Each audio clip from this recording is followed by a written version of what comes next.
J'avais tout organisé pour notre voyage d'anniversaire, mais il a annulé pour une croisière avec son ex-femme et sa fille. Son prétexte ? Ma fille a besoin de ses deux parents. Ma réponse l'a fait blêmir. Attends. Quoi ? Je m'appelle Amélie Dubois, et pendant la majeure partie de mon mariage, j'étais la femme qui comprenait. Du moins, c'est comme ça que tout le monde appelait ça, compréhensive, patiente, encourageante, flexible.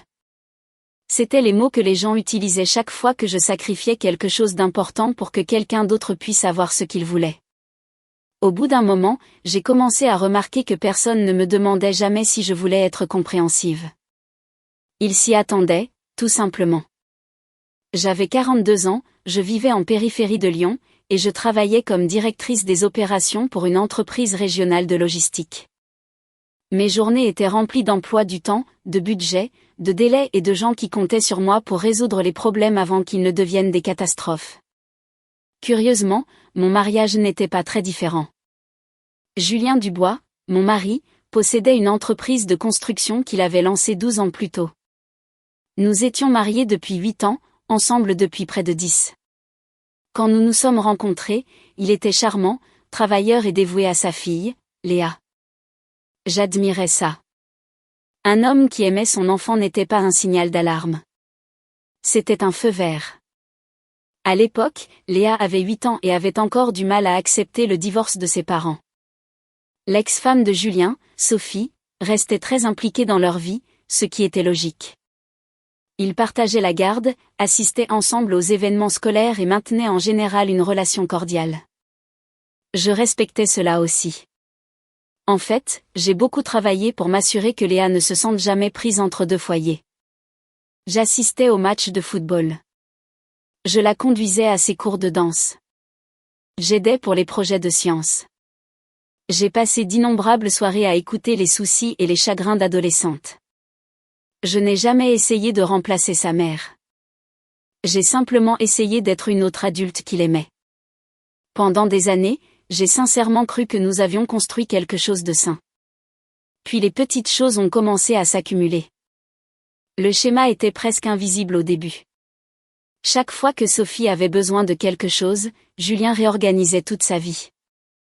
Chaque fois que j'avais besoin de quelque chose, on me demandait de faire un compromis. La première fois que je l'ai remarqué, c'était pour notre 2e anniversaire de mariage. Nous avions des réservations dans un restaurant du centre-ville. 1 heure avant le dîner, Julien a annulé parce que la voiture de Sophie était en panne.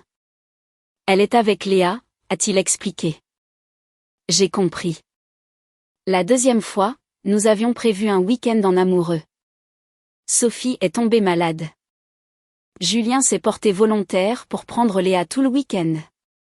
J'ai compris. La 3e fois, ma mère est venue de la Côte d'Azur pour nous rendre visite. Sophie avait besoin d'aide pour déménager des meubles. Julien a disparu pendant une demi-journée. Encore une fois, j'ai compris. À la 6e année de notre mariage, comprendre était devenu mon métier à plein temps. Chaque fois que j'exprimais ma déception, Julien soupirait et disait la même chose. Amélie, tu es une adulte. Léa est une enfant. Ou, Sophie et moi, on ne fait que coparenter. Ou encore, tu ne peux pas être un peu plus compréhensive ? Le plus frustrant, c'est qu'aucune de ces déclarations n'était techniquement fausse. C'est ce qui les rendait si efficaces. Il n'avait jamais l'air égoïste. Il avait l'air responsable, raisonnable, noble même, ce qui signifiait que je finissais toujours par me sentir coupable d'être blessée. Ce printemps-là marquait les 10 ans du jour où Julien et moi nous sommes rencontrés. Je voulais célébrer, non pas parce que j'étais obsédée par les anniversaires, mais parce que la vie était devenue si chargée que nous passions rarement du temps de qualité ensemble. J'ai donc organisé quelque chose de spécial. Une semaine dans le Bordelais, des dégustations de vin, un hôtel de luxe, un tour en montgolfière au lever du soleil. Des réservations pour le dîner dans des restaurants avec des listes d'attente de plusieurs mois. Chaque détail était réglé. Chaque email de confirmation était soigneusement rangé dans un dossier sur mon ordinateur portable. J'ai passé près de 6 mois à organiser ce voyage. Pour la première fois depuis des années, je me suis autorisée à être excitée. Un samedi après-midi, j'étais assise à l'îlot de la cuisine, comparant les options de vignoble, quand Julien est entré. Il avait l'air distrait, pas coupable, pas nerveux, juste distrait. Ça aurait dû être mon premier avertissement. « Salut », a-t-il dit nonchalamment. « Salut. » Il a pris une bouteille d'eau dans le réfrigérateur. « Il faut qu'on parle de la semaine de notre anniversaire. » J'ai souri. « D'accord. » Il a dévissé le bouchon. « Je pars en croisière. » Pendant une seconde, j'ai cru avoir mal entendu. « Une croisière ? » Ouais. J'ai attendu. Il y avait sûrement plus. Il n'y avait rien de plus. Pendant notre voyage d'anniversaire ? Ouais. Je l'ai dévisagé. Julien a haussé les épaules. L'année scolaire de Léa se termine cette semaine-là. Qu'est-ce que ça a à voir avec une croisière ? Il a bu une gorgée d'eau. Sophie en a réservé une. J'ai cligné des yeux. Sophie a réservé une croisière, c'est ça ? Et tu y vas ? Ouais. J'avais l'impression d'être entrée au milieu d'une conversation qui avait déjà eu lieu ailleurs. Julien, notre voyage d'anniversaire, c'est cette semaine-là. Je sais. Cette réponse m'a frappée plus durement que prévu. Non pas parce qu'il avait oublié, mais parce qu'il s'en souvenait. Il le savait et il a choisi la croisière quand même. J'ai posé mon ordinateur. Qu'est-ce qui se passe exactement ? Il a soupiré, l'air déjà irrité. Léa veut que ses deux parents soient là. J'ai ri une fois, pas parce que c'était drôle. Parce que je n'arrivais pas à croire ce que j'entendais. Elle a 16 ans. Et alors ? Et alors, elle n'en a pas 6. Julien a croisé les bras. Amélie, ce n'est pas une compétition. Je l'ai regardée. Non, ça n'en est pas une. Mais j'avais toujours l'impression que c'en était une. La conversation n'a mené nulle part. Chaque préoccupation que je soulevais était contrée par une autre explication, une autre justification. Une autre raison pour laquelle sa décision était logique et mes sentiments, importuns. Quand il est parti, je me sentais épuisée. Pas en colère, juste fatiguée, profondément fatiguée. Ce soir-là, je me suis assise seule sur la terrasse pendant que le coucher de soleil lyonnais disparaissait derrière les arbres. Le silence semblait plus lourd que d'habitude. Et pour la première fois depuis des années, je me suis posé une question que j'avais longtemps évitée. Et si le problème n'était pas la croisière ? Et si le problème, c'était chaque fois qu'on m'avait demandé de « comprendre » ? 2 jours plus tard, alors que j'examinais les rapports trimestriels au travail, mon téléphone a vibré. Julien. J'ai ouvert le message. Ma fille a besoin que ses deux parents soient là. C'était tout. Pas d'excuses, pas de reconnaissance, pas de gratitude. Juste un autre rappel que je devais accepter ma place. J'ai fixé l'écran pendant plusieurs secondes. Puis j'ai souri parce que quelque chose en moi venait enfin de s'éclaircir. 1 mois plus tôt, un recruteur de Lille m'avait appelé. Une grande entreprise de logistique me voulait pour un poste de direction. L'opportunité était extraordinaire. Je l'avais refusé parce qu'un déménagement compliquerait mon mariage. Maintenant, en regardant le message de Julien, j'ai réalisé quelque chose. J'étais la seule personne dans cette relation à faire des sacrifices. Lentement, j'ai tapé ma réponse. Tu as raison. La famille doit passer avant tout. J'ai pris une décision, moi aussi. J'ai appuyé sur envoyer. 30 secondes plus tard, mon téléphone s'est mis à sonner. Julien. Encore et encore. Puis un autre texto est apparu. Attends, quoi ? J'ai regardé l'écran. Pour la première fois depuis des années, je n'ai pas répondu. La première fois que Julien a appelé après mon texto, j'ai ignoré. La deuxième fois, j'ai ignoré aussi. Au 5e appel, j'ai retourné mon téléphone sur mon bureau et je suis revenue au tableur ouvert sur mon écran. De l'autre côté de la salle de réunion, 2 membres de mon équipe discutaient des prévisions d'expédition pour le 3e trimestre. Normalement, j'aurais été pleinement engagée dans la conversation, mais mon esprit revenait sans cesse au message que j'avais envoyé. Non pas parce que je le regrettais, mais parce que je savais exactement ce qu'il signifiait. Pendant des années, j'avais fait des choix basés sur ce qui était le mieux pour mon mariage. Julien avait fait des choix basés sur ce qui était le mieux pour Julien. La différence était finalement impossible à ignorer. 1 heure plus tard, le téléphone de mon bureau a sonné. Amélie Dubois. Amélie. Julien. Sa voix était tendue. Quelle décision? Je me suis adossée à ma chaise. Laquelle? Le texto. Oh. Silence. Amélie. J'ai fermé les yeux brièvement. Le fait qu'il ait l'air alarmé maintenant était presque drôle. Pas quand j'avais passé 6 mois à planifier un voyage. Pas quand il avait annulé notre anniversaire. Pas quand il avait choisi une croisière avec son ex-femme. Maintenant, seulement maintenant. Que as-tu décidé? A-t-il demandé. J'ai accepté le poste à Lille. Silence. Un silence complet pendant près de 5 secondes. Quoi? J'ai accepté le poste. Tu l'avais refusé. J'ai changé d'avis. Tu déménages? Je serai relocalisé dans 3 mois. Encore le silence. Je pouvais pratiquement l'entendre essayer de digérer l'information. Et nous alors? La question a atterri étrangement. Non pas parce qu'elle était déraisonnable. Mais parce qu'elle arrivait des années trop tard. Et nous alors, ai-je répété. Amélie, et nous alors quand tu as annulé notre anniversaire? C'est différent. J'ai presque ri. Bien sûr que c'était différent. Tout était toujours différent quand ça le concernait lui. On en parle ce soir, ai-je dit. Puis j'ai mis fin à l'appel. Le reste de l'après-midi, je me suis concentrée sur mon travail. Contrairement à mon mariage, le travail récompensait l'effort. Les problèmes avaient des solutions. Les délais pouvaient être respectés. Les gens pensaient généralement ce qu'ils disaient. À 18 heures, je suis rentrée à la maison. Julien attendait dans la cuisine. Il avait l'air perturbé. Tant mieux. Pendant des années, j'avais été perturbée. Il pouvait bien survivre quelques heures. Tu as accepté le poste, a-t-il demandé immédiatement. J'ai posé mon sac à main. Oui. Sans m'en parler? L'ironie a failli me renverser. Je l'ai dévisagé. Sans t'en parler? Son expression a changé. Pas assez, mais un peu.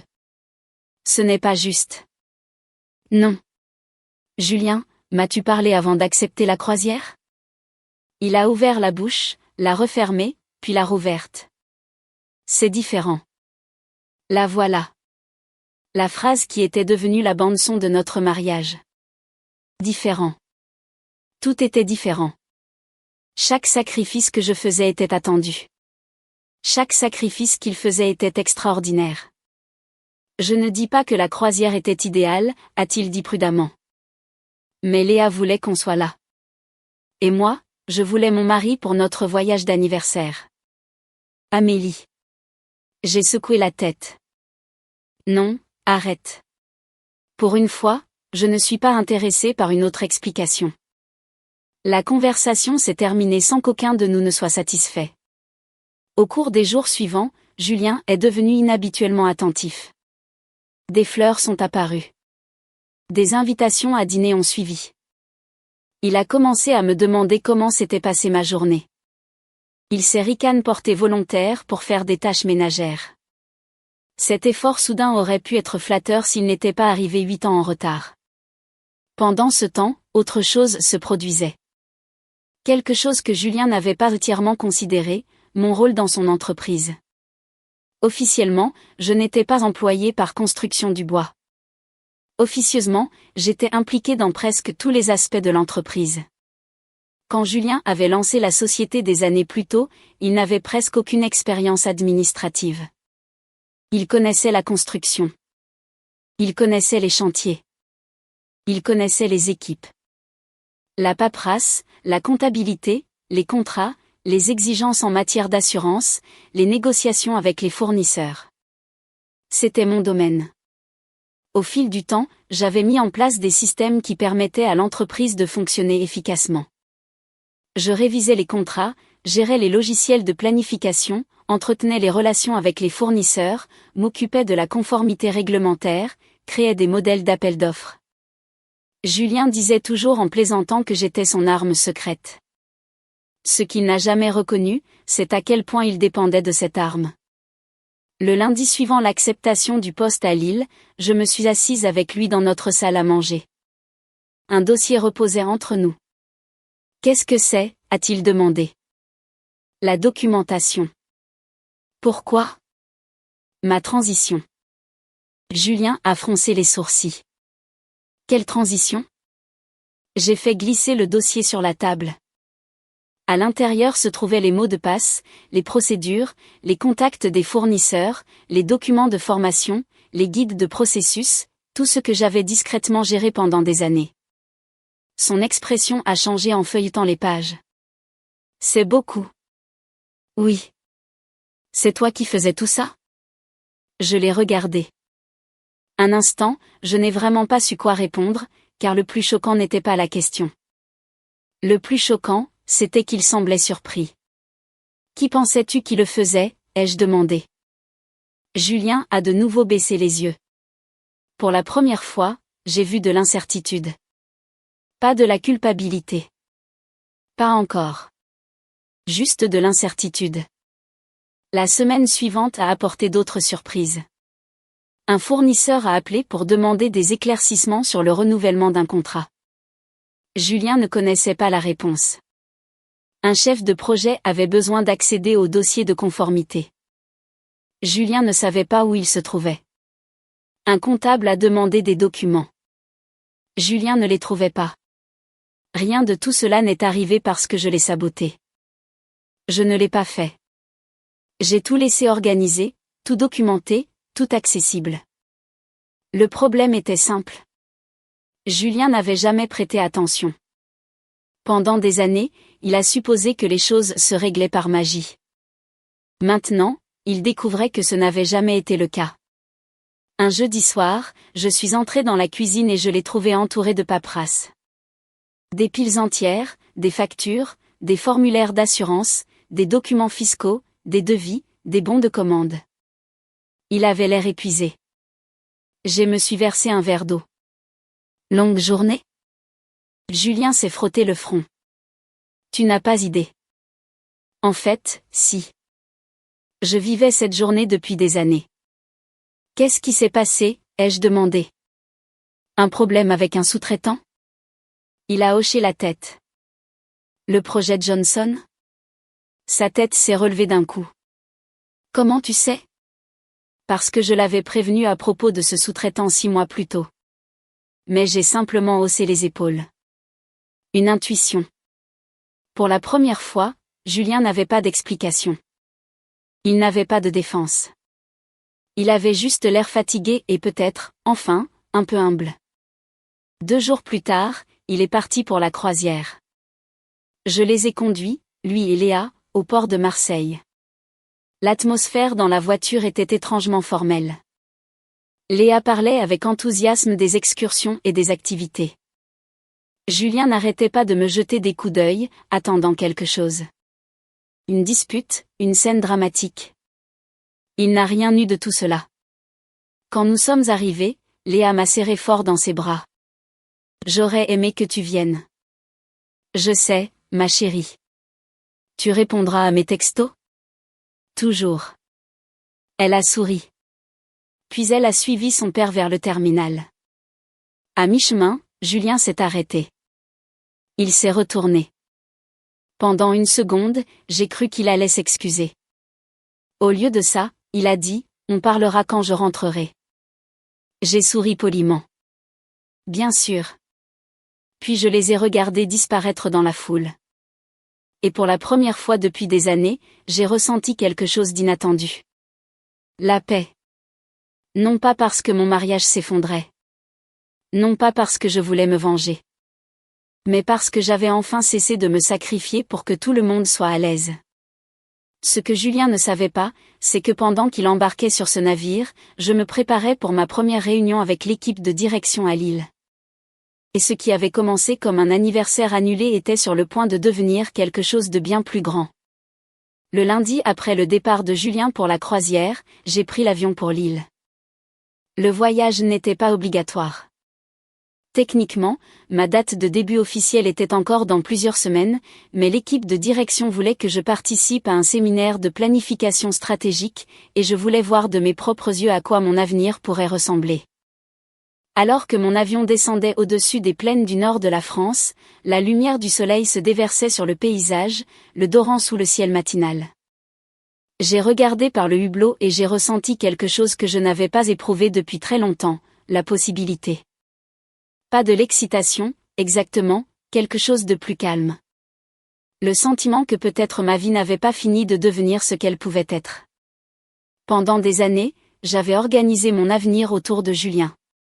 Chaque opportunité professionnelle, chaque décision personnelle, chaque plan à long terme. Maintenant, pour la première fois, j'organisais mon avenir autour de moi-même. Cette prise de conscience était à la fois étrange et libératrice. Le séminaire a eu lieu dans un centre de conférence près de la ville. La plupart des cadres avaient la quarantaine ou la cinquantaine. Ils étaient expérimentés, directs et d'un pragmatisme rafraîchissant. Personne ne m'a traité comme la femme de quelqu'un. Personne ne m'a vu comme un soutien logistique. Personne n'a supposé que mon rôle était d'aider quelqu'un d'autre à réussir. Ils voulaient mon expertise, mon jugement, mon leadership. Le deuxième après-midi, je me suis retrouvée assise en face du PDG de l'entreprise, Michel Renaud. Nous passions en revue les projections de la chaîne d'approvisionnement quand il s'est arrêté. Vous avez failli refuser ce poste. J'ai souri. C'est vrai. Qu'est-ce qui a changé? La question n'était pas intrusive, juste curieuse. J'ai envisagé de mentir. Au lieu de cela, j'ai dit la vérité. J'ai réalisé que j'avais mis ma propre vie en attente. Michel a hoché la tête comme s'il comprenait immédiatement. Vous seriez surprise du nombre de personnes qui font ça. Cette conversation m'est restée longtemps après la fin de la réunion, car il ne s'agissait pas vraiment de carrière. Il s'agissait de valeurs, de reconnaître la sienne. À Lyon, la croisière de Julien se passait apparemment bien, du moins selon les réseaux sociaux. Léa postait constamment des photos. Coucher de soleil, piscine, dîner en famille, excursion. Une photo montrait Léa debout entre Julien et Sophie, souriant vivement.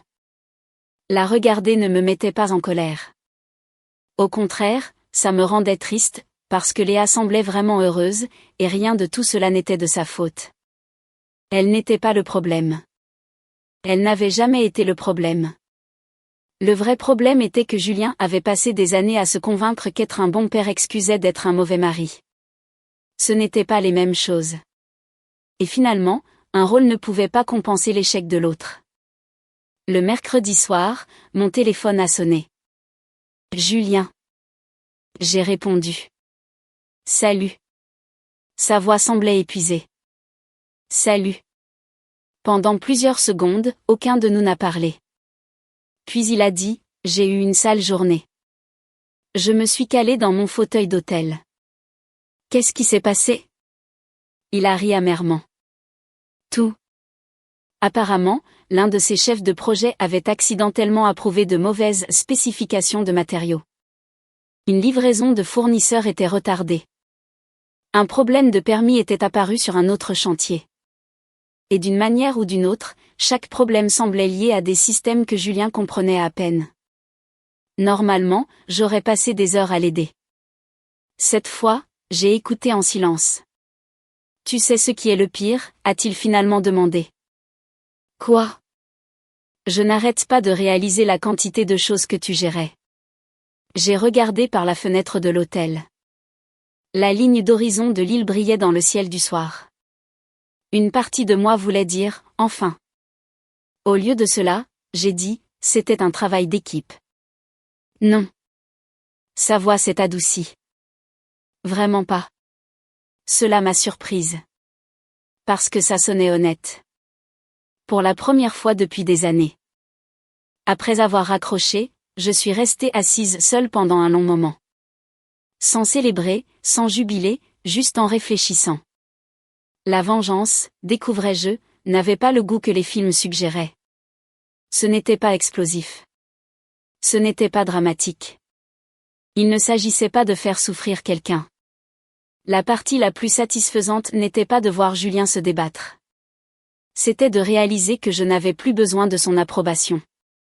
Cette distinction était importante. Sur la croisière, les choses ne se passaient pas aussi bien que Julien l'espérait.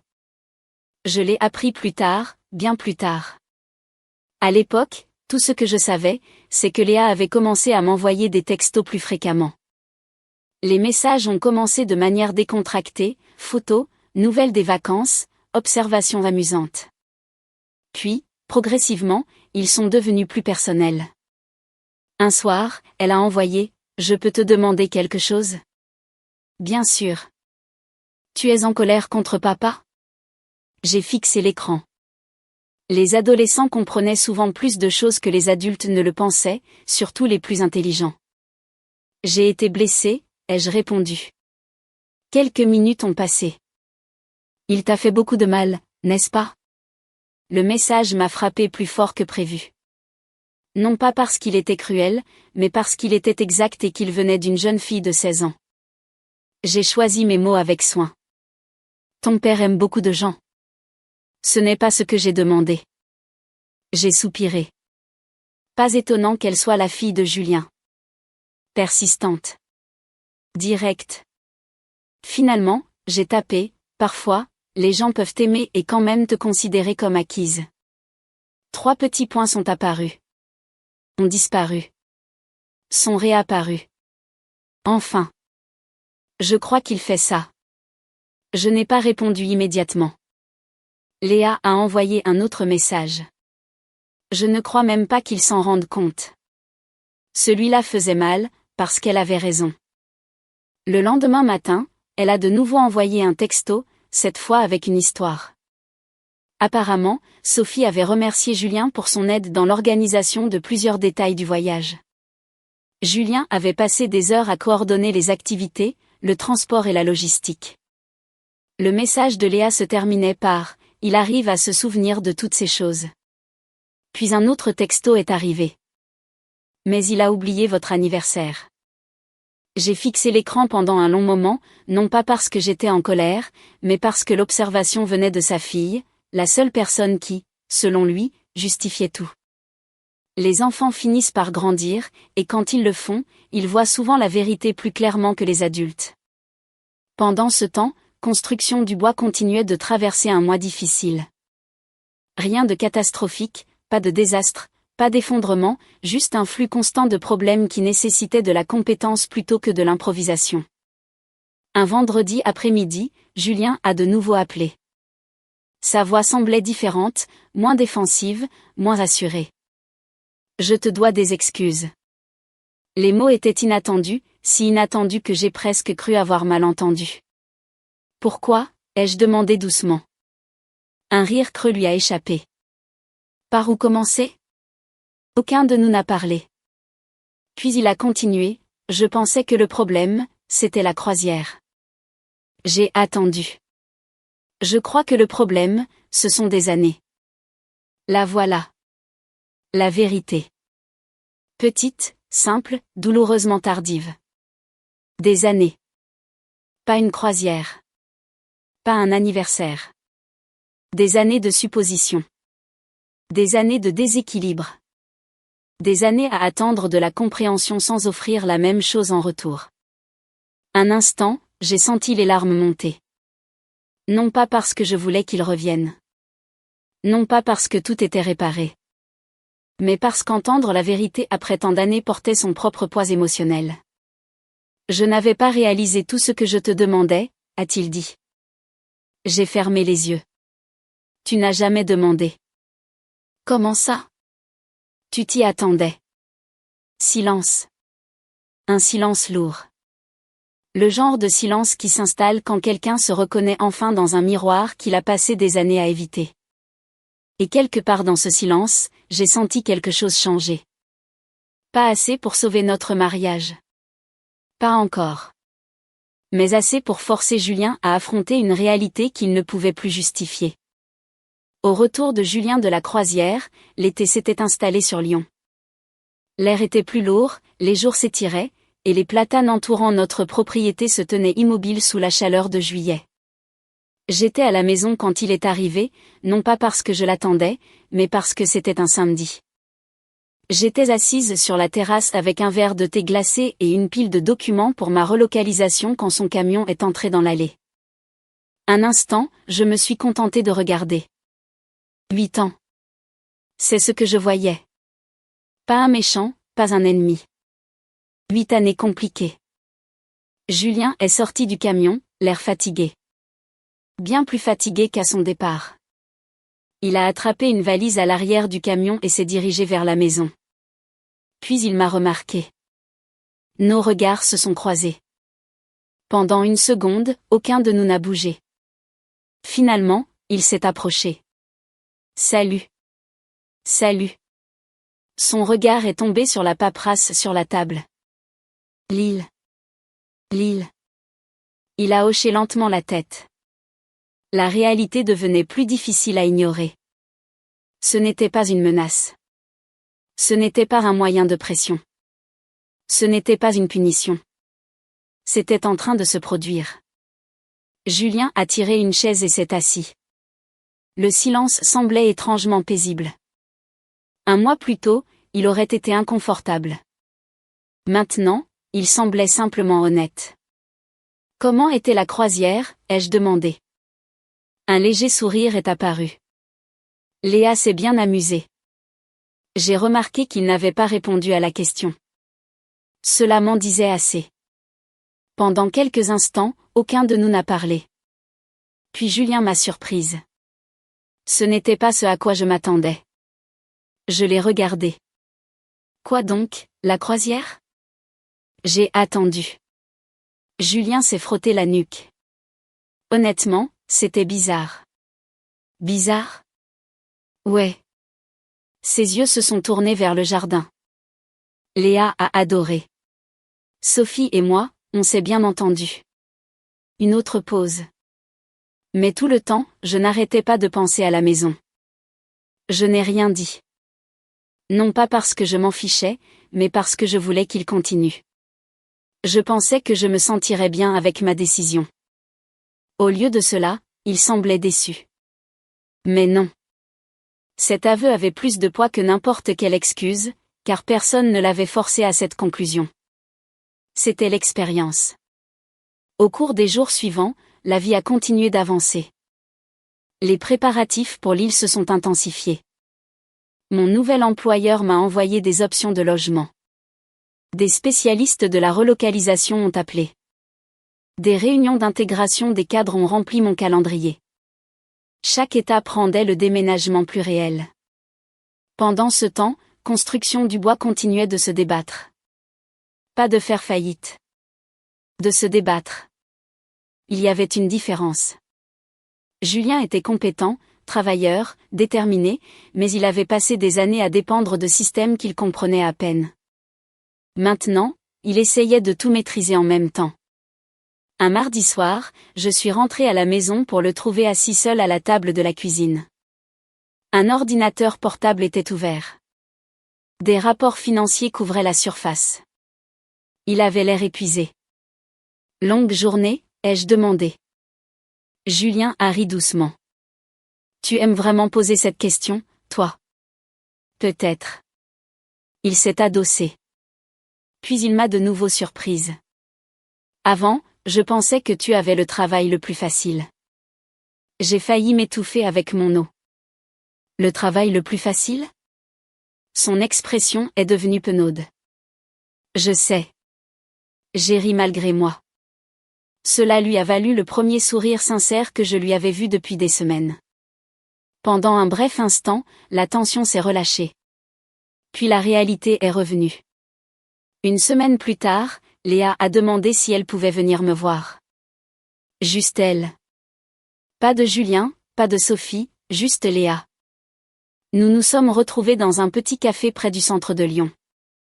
Elle est arrivée en jean, basket, et avec cette expression perpétuellement sérieuse qui apparaissait chaque fois qu'elle réfléchissait trop. Les adolescents croient que les adultes ne reconnaissent pas ce regard. Ils ont généralement tort. Après avoir commandé des cafés frappés, nous avons trouvé une banquette près de la fenêtre. Pendant plusieurs minutes, nous avons parlé de l'école, des amis, des projets d'université, des choses normales. Puis Léa a finalement posé la question qu'elle avait clairement répétée. « Est-ce que tu pars à cause de mon père ?» Je l'ai regardée attentivement. « En partie. » Elle a hoché la tête comme si elle le savait déjà. Je m'en doutais. J'ai tendu la main sur la table et j'ai touché la sienne. « Ce n'est pas de ta faute. » Je sais. La réponse est venue immédiatement. Trop immédiatement, ce qui signifiait qu'elle y pensait depuis longtemps. Léa a baissé les yeux sur son café. Puis elle a dit quelque chose que je n'oublierai jamais. Tu devais toujours abandonner des choses.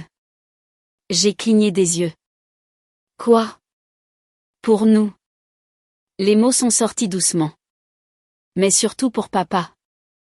Ma poitrine s'est serrée. Les enfants remarquent plus de choses que les adultes ne le pensent. Ils remarquent les sacrifices, les schémas, les silences. Ils remarquent qui s'adapte et qui ne le fait jamais. Léa a dégluti. Tu sais ce qui m'a mise en colère? Quoi? Il n'arrêtait pas de dire que la croisière était pour moi. J'ai froncé les sourcils. Ce n'était pas le cas? Elle a secoué la tête. Pas vraiment. Cette réponse m'a surprise. Léa a continué. Je voulais des vacances. Elle a haussé les épaules. Je ne lui ai pas demandé de rater votre anniversaire. La simplicité de cette déclaration a frappé avec une force étonnante. Pendant des années, Julien avait justifié ses décisions en utilisant les besoins de Léa. Maintenant, Léa elle-même rejetait cette justification, car elle comprenait quelque chose qu'il ne comprenait pas. L'amour ne devrait pas exiger le sacrifice de la même personne encore et encore. Quelques jours plus tard, Léa a eu une conversation avec son père. Je n'étais pas là, mais Julien me l'a raconté plus tard. Apparemment, elle est entrée dans son bureau après le dîner, a fermé la porte et s'est assise. Puis elle a demandé, « Papa, pourquoi c'est toujours Amélie ?» Julien n'a pas compris. « Qu'est-ce que tu veux dire? Pourquoi est-ce toujours elle qui doit faire des sacrifices ?» Selon Julien, il n'a pas pu répondre. Non pas parce qu'il ne le voulait pas, mais parce qu'il ne le savait vraiment pas. Pendant des années, il avait considéré Amélie, l'épouse, comme permanente, fiable, compréhensive, stable. Comme la gravité, comme l'électricité, comme quelque chose qui existerait toujours. La possibilité de la perdre n'avait jamais semblé réelle, jusqu'à maintenant. Cette conversation avec Léa l'a changé plus que n'importe quelle dispute n'aurait jamais pu le faire, car elle a supprimé sa défense préférée. Il ne pouvait pas blâmer Sophie, ni les circonstances, ni la coparentalité. Sa propre fille lui tendait un miroir et elle ne détournait pas le regard. Ce vendredi soir-là, Julien a frappé à la porte de mon bureau à la maison. J'ai levé les yeux de mon ordinateur portable. « Tu as une minute ?» J'ai hoché la tête. Il est entré et s'est assis en face de moi. Un instant, il a semblé nerveux. Puis il a pris une profonde inspiration. « Je dois te demander quelque chose. » « D'accord. Est-ce qu'on va divorcer ?» La pièce est devenue très silencieuse. Je savais que la question allait venir. Pourtant, l'entendre à voix haute était différent, plus final, plus réel. J'ai étudié l'homme en face de moi, l'homme que j'avais aimé, l'homme qui m'avait blessé, l'homme qui commençait enfin à comprendre ce qu'il avait fait. Et pour la première fois, j'ai répondu honnêtement. Je ne sais pas. Julien a baissé les yeux, ni soulagé, ni dévasté, juste honnête. Pour l'instant, cette honnêteté devrait suffire. 3 semaines plus tard, j'ai déménagé à Lille.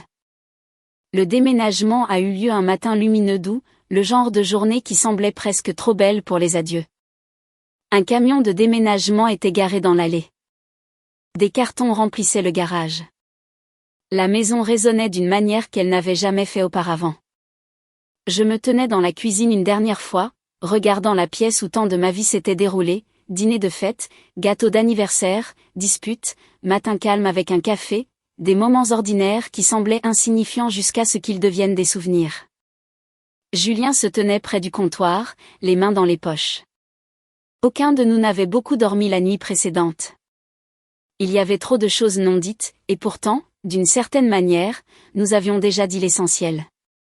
Quelques mois plus tôt, je me serais attendu à un adieu dramatique, des larmes, des promesses, des grands gestes.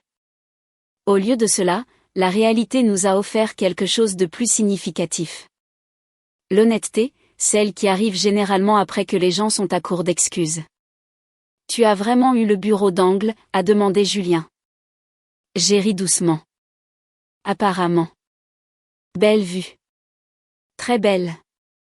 Il a hoché la tête. Puis il a souri. Un vrai sourire. Pas forcé.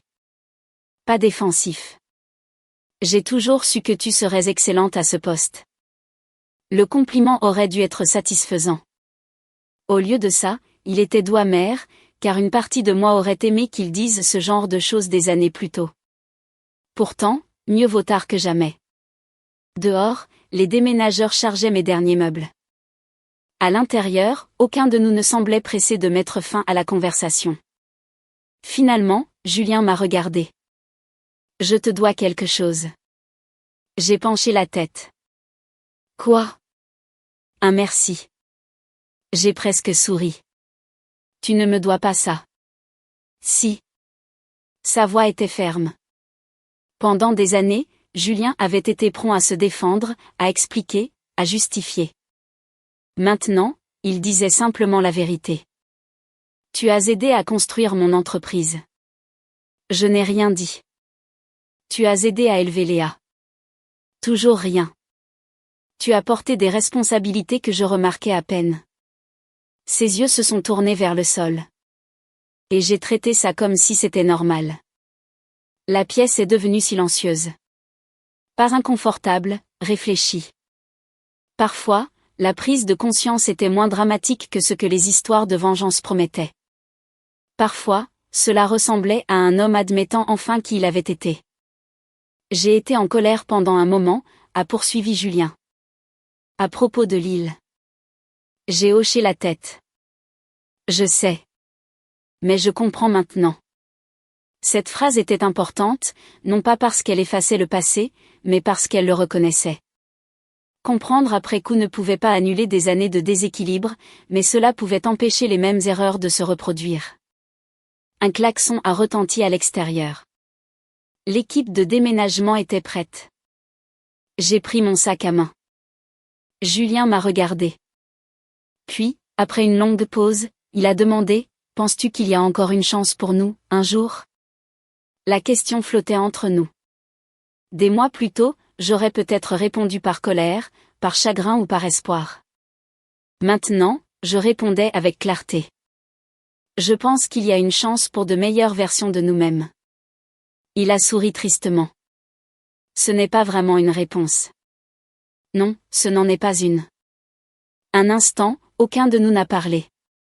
Puis j'ai avancé et je l'ai serré dans mes bras. Non pas parce que tout était réparé.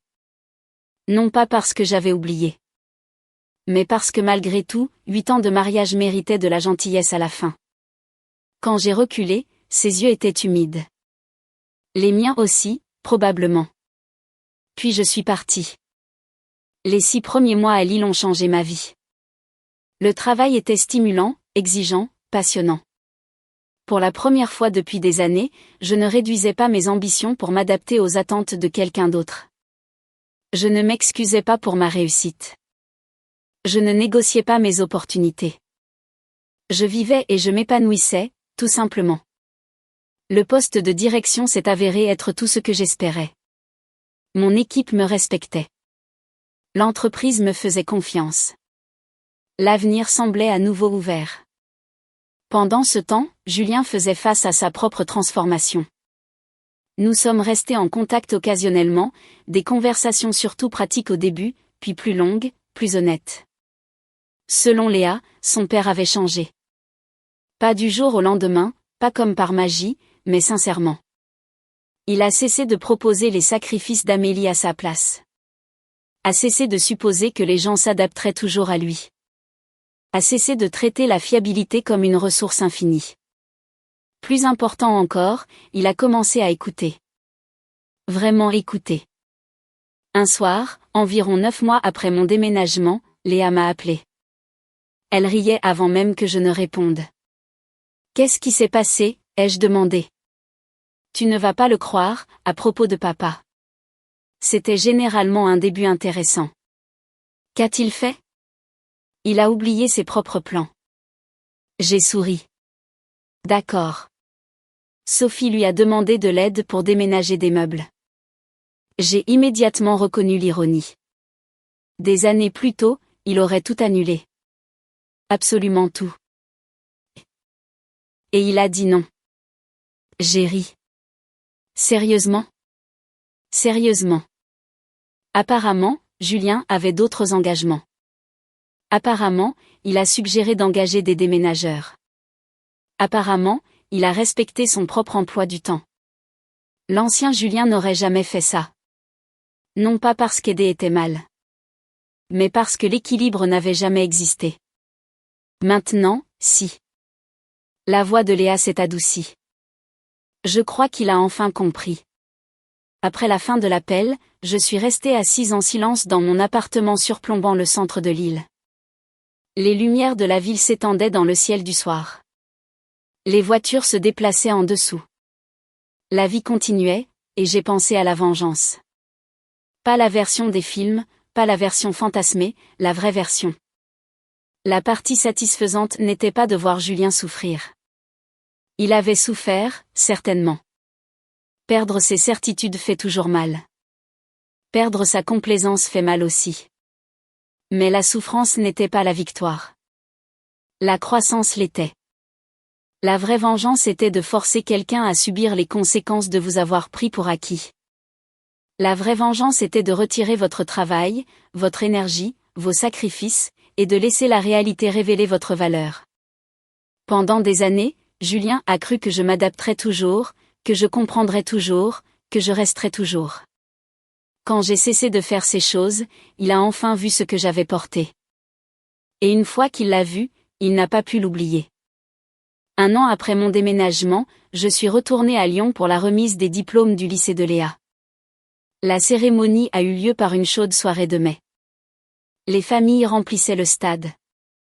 Les étudiants traversaient la Seine. Les parents fiers pleuraient.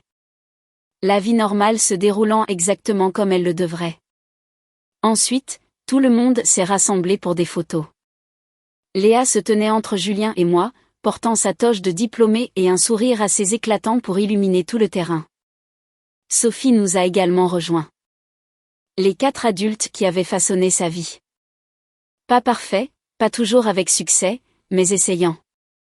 Alors que les appareils photo crépitaient, Léa a soudainement ri. Quoi, ai-je demandé. Elle a secoué la tête. Rien.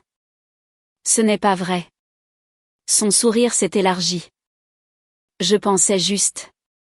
Tu pensais à quoi? Elle nous a tous regardés. Puis elle a dit, c'est fou comme la vie devient plus simple quand les gens arrêtent de se considérer comme acquis. Personne n'a répondu immédiatement, car il n'y avait rien à ajouter. Elle avait raison. La leçon était simple. Le genre de leçon que les gens apprennent souvent trop tard. L'amour ne se prouve pas par ce que quelqu'un peut endurer. Le respect ne se mesure pas à la quantité de sacrifices que quelqu'un fera. Et les personnes qui maintiennent discrètement votre vie ne sont pas des obligations. Ce sont des cadeaux. Traitez-les en conséquence.